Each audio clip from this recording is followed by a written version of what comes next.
Uh, Today is November 7th, and I'm recording this video at this is Los Altos Community Center, uh, California, United States.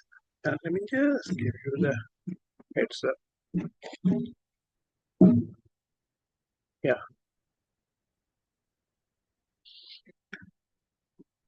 yeah. This video, I want to talk about intelligence, enterprise intelligence, enterprise AI. We have large language model, and that has been evolving since GPT 3, Chat GPT. So there has been several models are uh, now available. They're all large language model. So they have been trained on the internet data, uh, but so they have language. Language is not intelligence. Mm. Intelligence is more than the language. So, and we have enterprises, and we build services for the enterprises for more than uh, 3 decades. We built web applications, monolithic applications, then web application, then mobile application. But in spite of that, we built the backend services, uh, backend monolithic application, and that has been replaced with a set of microservices. And the microservices could be a synchronous or asynchronous or even non-blocking IO, non-blocking IO, uh, cloud native, Spring Boot, all those applications. And we have been using a relational database and NoSQL document, all those things. So now the challenge is the integration. How to use this large language model to talk to these enterprise um, uh, data.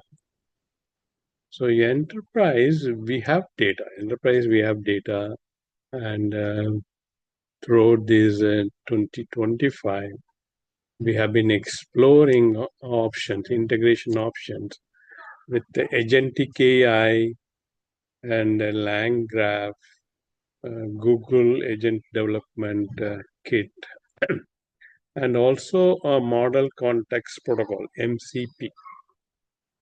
We have been exploring all these options, and RAG, retrieval augment generation, and they are able to uh, satisfy to some extent, but not the enterprise intelligence. So, instead of uh, talking in a very abstract way, let's take a real life example. Let's go to let me share my screen, and let's go to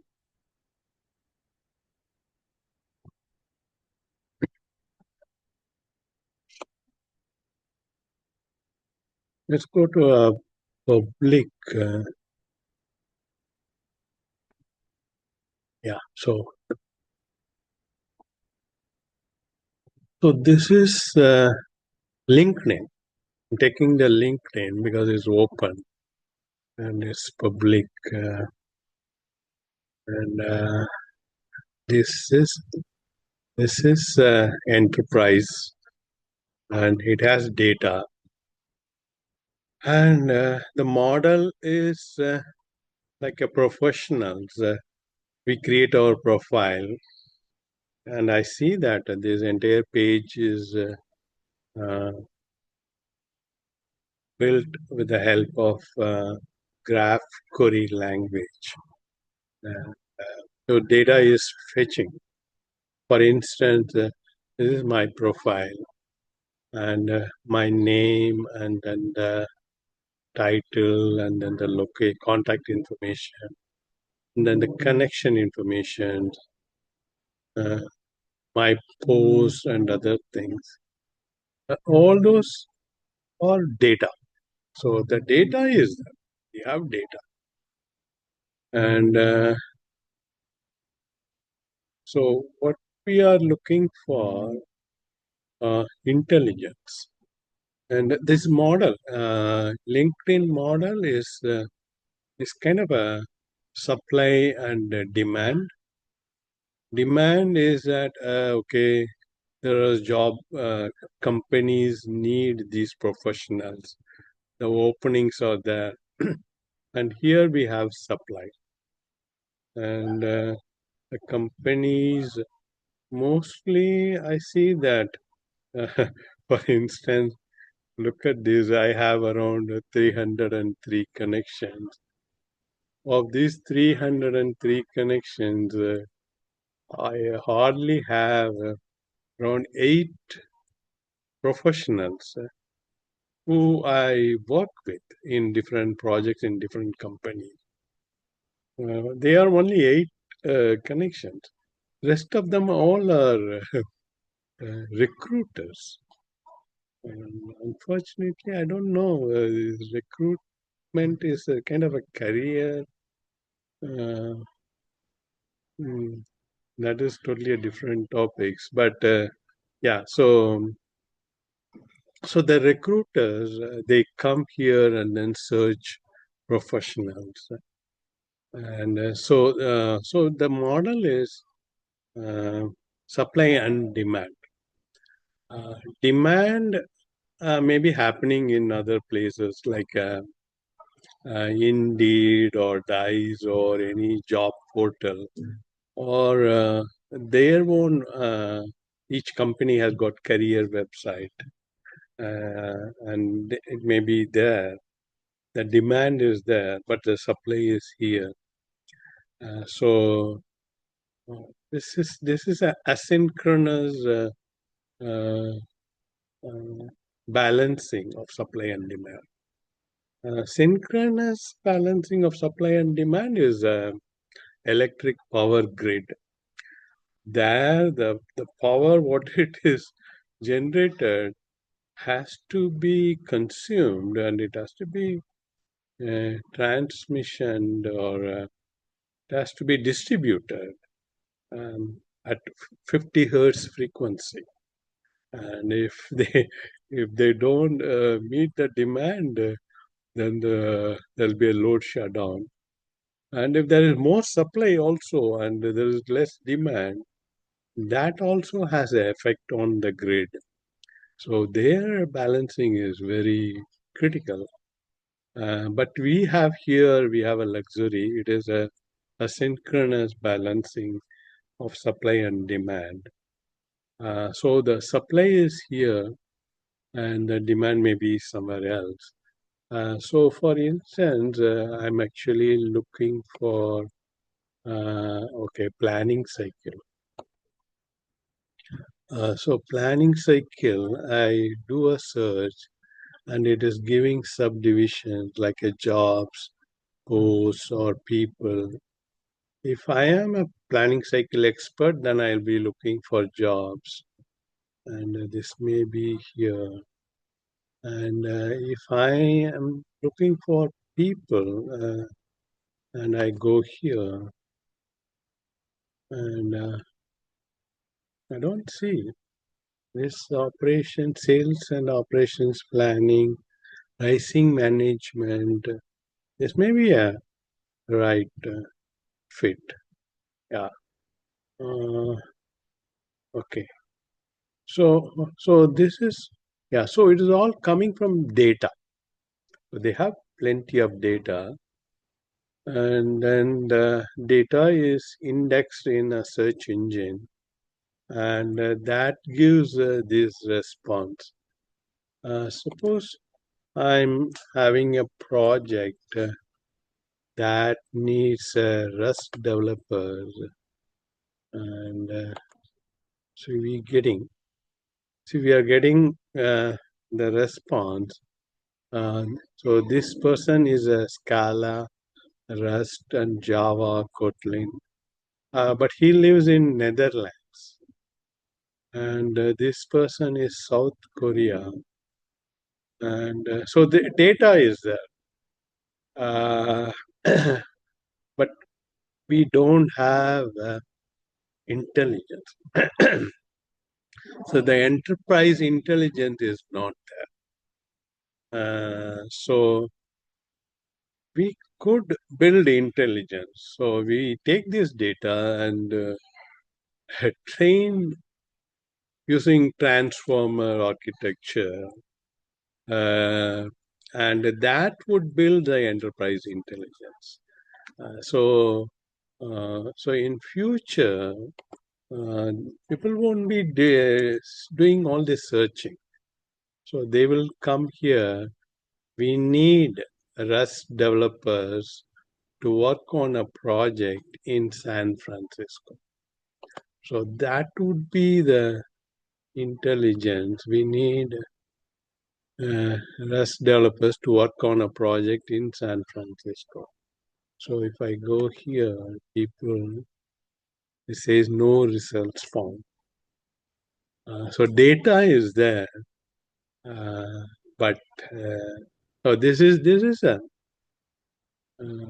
but it's not. It doesn't have intelligence, so it's not capable of giving a response for this natural language. So this is the need. Just people are not just going to rely on the large language model. Each enterprises needs to build this intelligence. You have data. Enterprise data is not enterprise intelligence. You need to train the model. You could call it as a LinkedIn intelligence. LinkedIn intelligence would have all the people with a demand. They could come here and then they would say that, okay, we need Rust developers to work on a project in San Francisco. The LinkedIn intelligence should be capable of giving a proper response. And if you build that intelligence, uh, then the demand actually that would they won't publish that demand in Indeed or Dice or any job portals, or even they would create a career web pages. They would come here, LinkedIn intelligence, and they would say that, oh, this is what we are planning. If you go, if you are building intelligence, then you can also go on level higher.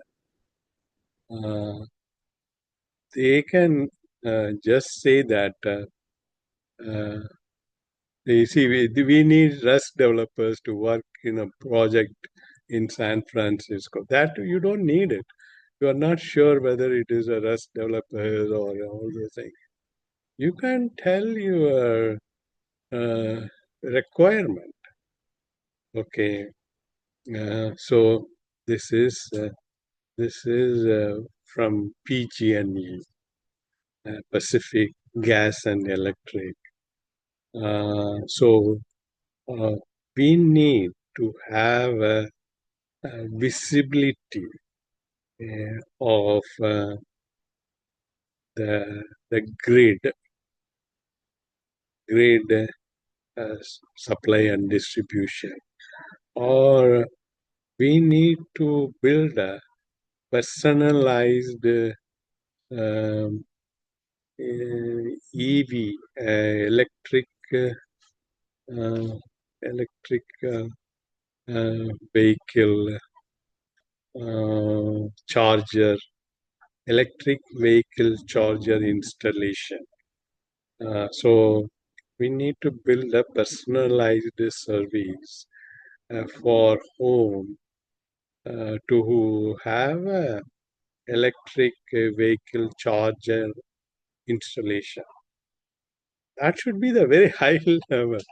So that should be the project.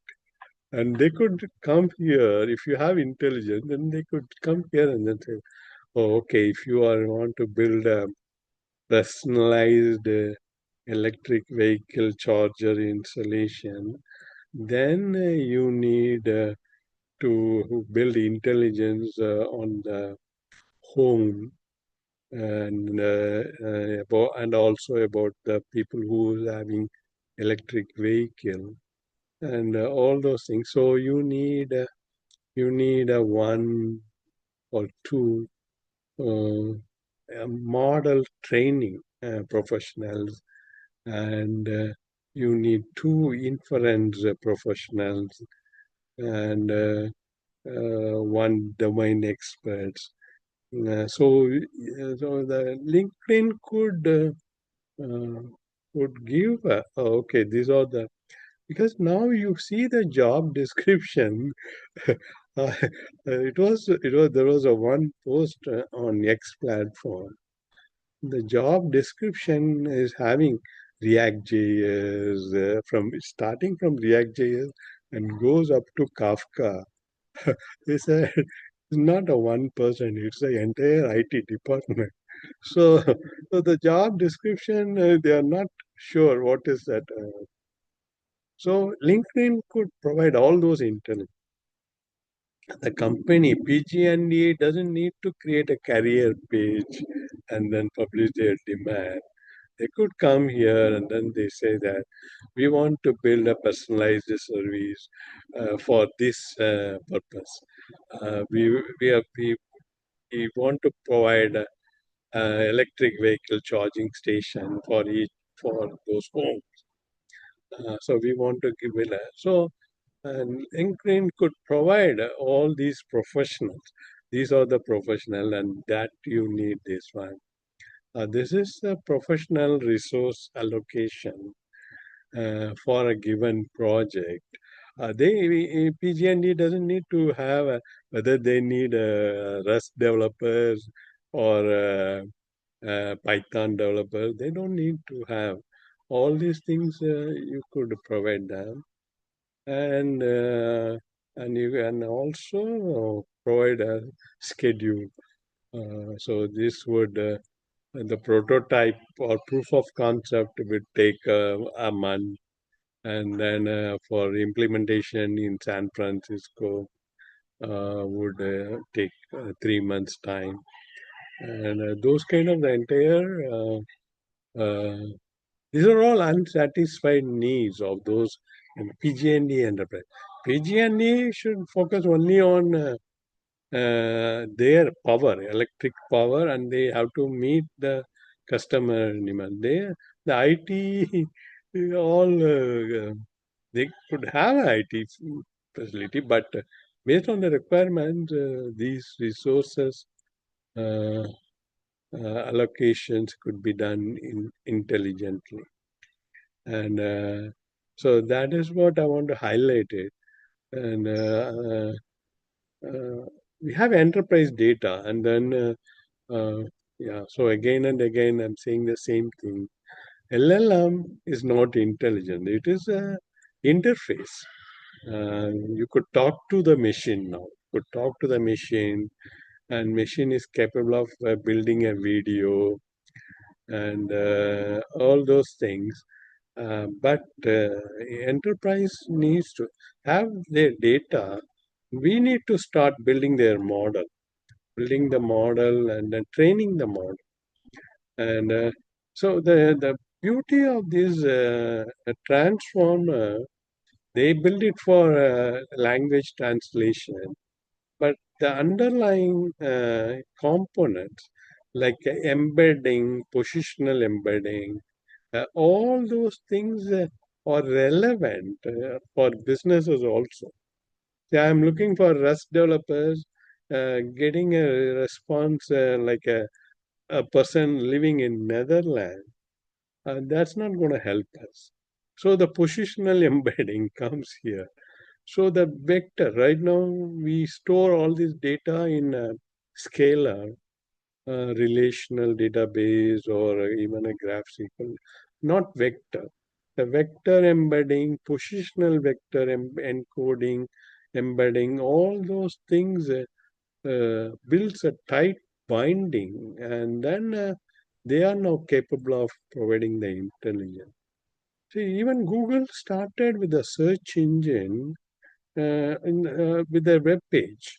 But when we were in Cisco, they brought their appliance, search appliance, and then they said that you can index your internal Cisco products and all the projects and documents, and then you can use this enterprise search appliance uh, using for searching. Same concept we need to apply for intelligence. We cannot completely delegate the enterprise responsibility to LLM. LLM, they train the PG&E only from the web pages, but internal PG&E or internal LinkedIn, they need to build the intelligence. So uh, this talk is all about enterprise intelligence. I just want to thank the Los Altos Community Center to providing a wonderful environment with the Wi-Fi facility. And let me stop here. Thank you.